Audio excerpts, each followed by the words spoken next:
I thought my relationship with my children was built on love, mutual respect, and a lifetime of sacrifices I'd made for them.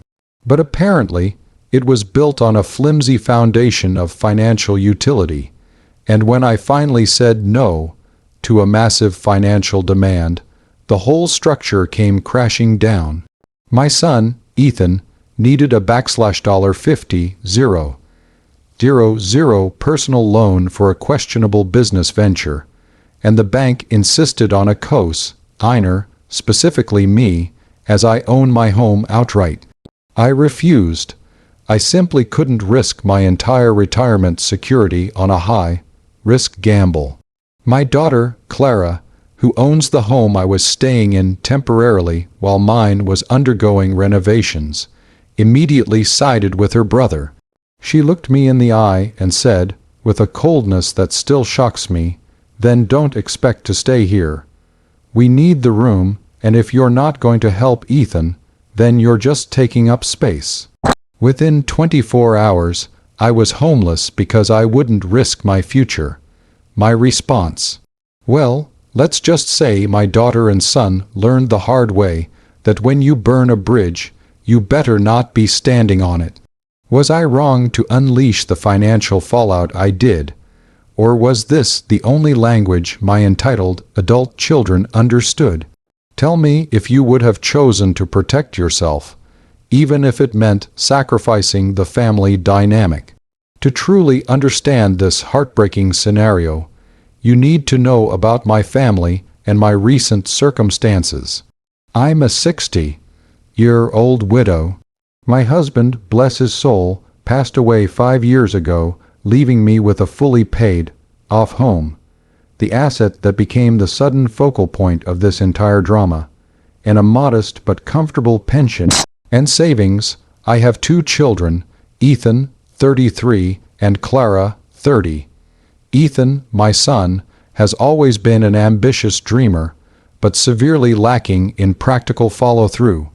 He's jumped from one sure thing business idea to the next, burning through savings his own and occasionally mine, when I lent him smaller amounts without ever turning a profit. He has a lovely wife, Melissa, and 2 small kids. Clara, my daughter, is the more stable one, married to a very successful man, James, and they live a comfortable life in a beautiful, newly purchased 4-bedroom home. They recently completed a major renovation, adding a 3rd floor to accommodate a growing family. My home, a charming but older house, needed extensive structural repairs that required me to temporarily move out. This was a massive project: new plumbing, electrical work, and foundation reinforcement, a 6-month undertaking. Clara, being the stable and ostensibly loving daughter, offered me a temporary place to stay. "Mom, you can take the guest suite while the renovation is going on. It's empty, and we'd love to have you closer to the grandkids," she insisted. It seemed like the perfect solution. I moved in 3 months ago, settling into their beautifully appointed, spacious guest suite. I certainly wasn't a burden. I insisted on contributing significantly to groceries, cooking meals for the family multiple times a week, and, of course, taking care of the kids constantly, essentially replacing their part-time nanny. I thought I was upholding my end of the bargain, a reciprocal relationship based on love and convenience. Then came the meeting that changed everything. Ethan, excited beyond reason, called a mandatory family meeting at Clara's house. He unveiled his latest, grandest business plan, an app dedicated to micro-lending for boutique dog groomers. It was complicated, risky, and frankly, sounded ridiculous. He needed $50,000 in seed money to launch. He'd approached multiple banks, and because his personal financial history was, shall we say, a graveyard of failed ventures, they all turned him down. Finally, one regional bank offered him the loan, but only if he could provide a Einer who owned significant collateral. That collateral, of course, was my debt-free home. When he looked at me, his eyes wide and hopeful, and asked me to co-sign, I felt a knot of dread tighten in my stomach. This wasn't a few $1,000s. This was $50,000, which, if defaulted on, the bank would come after me for, potentially forcing me to mortgage or even sell the one secure asset I had for my old age. I looked at Melissa, Ethan's wife, who gave me a sickly sweet, pleading look. Then I looked at Clara, my daughter, and her husband, James, who were both nodding encouragingly. Clara spoke first. "Mom, think of it as investing in your son's future. This app is going to be huge," she chirped. James chimed in, "It's a sure thing, ma'am. He just needs a little security blanket." I took a deep breath. My voice was steady, but firm. "Ethan, I love you, but I can't do this. My home is my retirement security. I simply cannot risk my future on a venture that sounds, honestly, highly speculative, especially given your track record. I will give you a small, outright gift, say, $50,000, to help cover initial legal costs, but I absolutely will not co-sign a $50,000 loan." The air in the room instantly froze. Ethan's hopeful expression shattered into a mask of pure fury and deep offense. Melissa immediately burst into tears, dramatically clutching Ethan's arm. But it was Clara's reaction that truly wounded me. The cheerful, loving daughter vanished, replaced by a cold, calculating stranger. She leaned across the table, her eyes narrow. "Mom, we've done so much for you. We opened our home to you for months. You're basically living rent-free in our guest suite," she hissed, lowering her voice, but raising the stakes. "If you aren't willing to use your only valuable asset to help your own son, then what exactly is your purpose here? We need to start prepping the guest suite for James's brother, who's moving back for work. If you're not going to help the family, then don't expect to stay here. We need the room, and frankly, you're just taking up space. You're just taking up space. Those 5 words hit me harder than the refusal to co-sign. It wasn't about the loan anymore.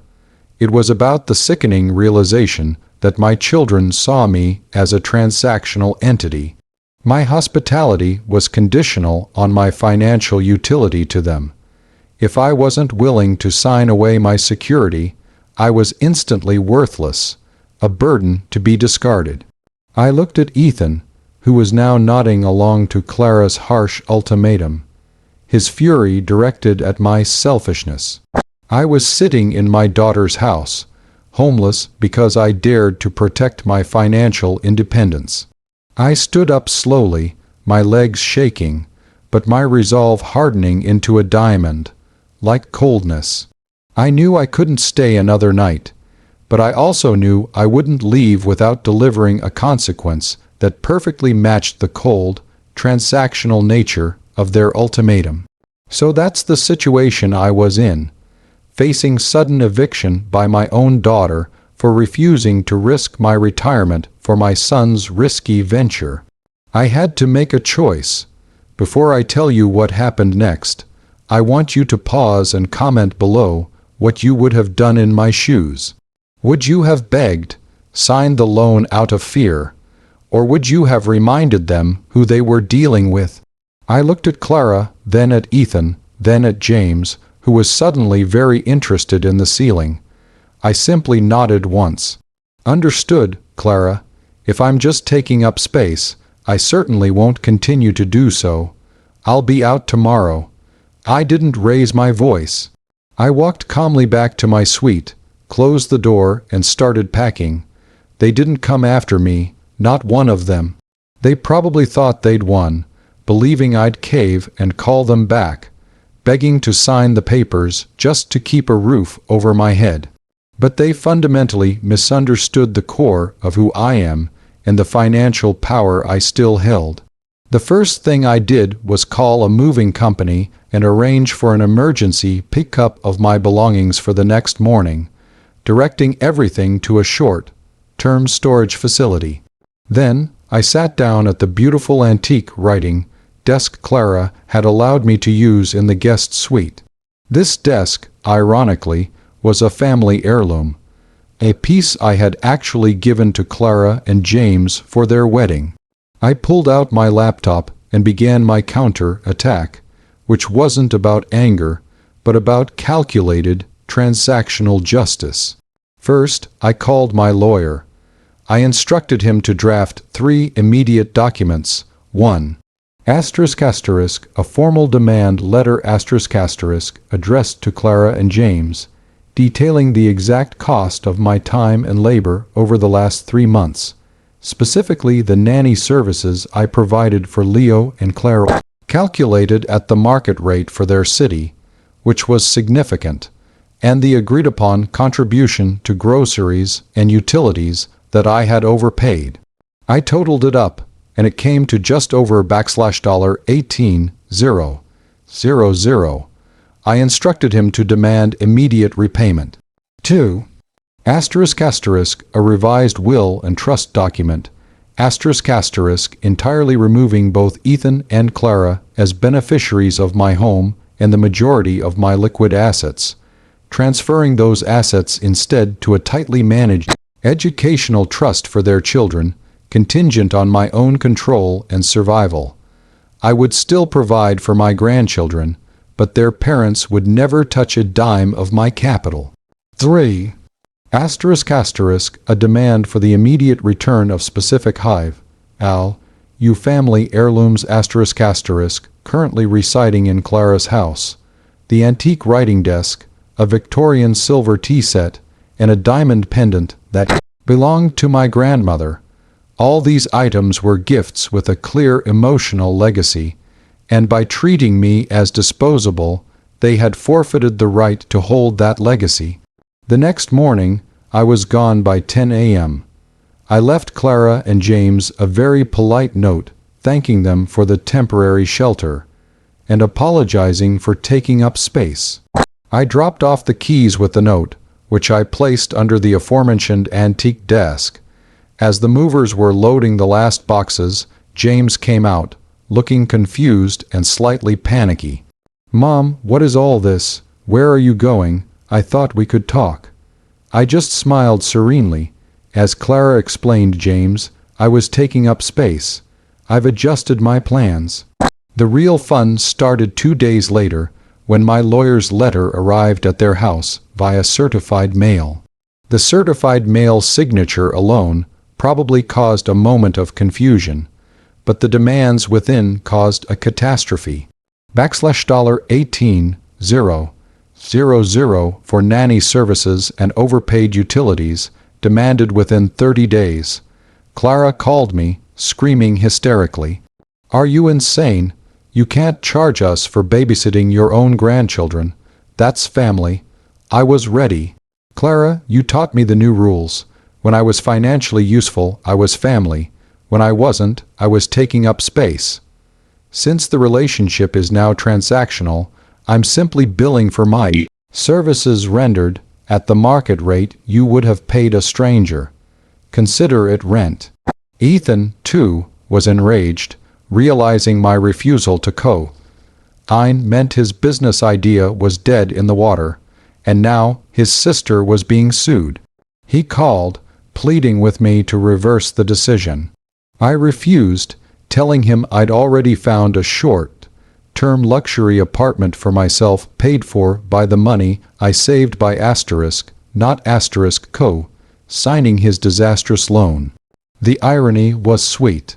The final blow came when the movers showed up unannounced at Clara's door, a week later, with a legal letter demanding the immediate retrieval of the antique desk, the silver set, and the pendant. As per the legal notice, Clara was apoplectic. She tried to argue, claiming they were gifts. The lawyer's letter simply stated they were heirlooms intended for a cherished family member. a designation she had clearly forfeited. Watching the movers load that beautiful antique desk, the very desk I sat at when I planned my revenge, felt like watching the final piece of their entitlement being hauled away. I am now living in a beautiful, fully furnished corporate apartment near the city center. The movers delivered my belongings, and the place is cozy and secure. Clara and James managed to borrow the $18,000 from Emily's parents, adding another layer of strain to their finances and humiliation to their ego. My will is secure, protecting my grandchildren's future without giving their parents access to my principal. Mark and Jessica now understand the gravity of their actions.